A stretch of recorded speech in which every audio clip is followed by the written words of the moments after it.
I remember the sound of bullets, the unmistakable smell of death, and the fear of leaving our country in search of peace.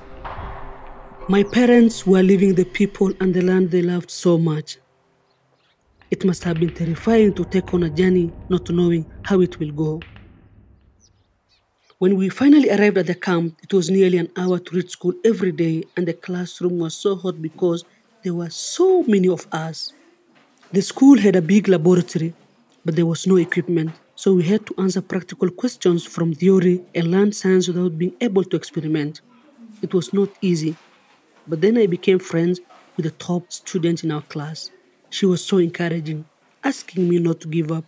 So I studied at night, inserting my legs inside a basin of water to stay awake. That is how determined I was. But the following year, my parents decided to return home to Somalia. I wanted to stay in school, and my teacher stood by my side. I want to complete my education to be independent, not to rely on organization to take part in the rebuilding of my country. My parents did a lot for me, but were not educated, so they didn't know how it feels to want to stay in school. My father was against it, but at long last, my teacher succeeded in convincing them that I should stay in school.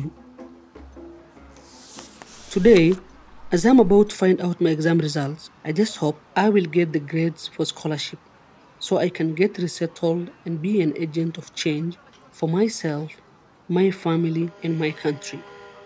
I will not be here today if it weren't for my teachers.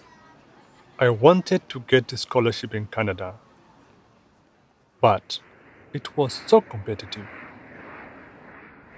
I'm grateful to be in Kenya and that they accepted us to study and do the examination in their country.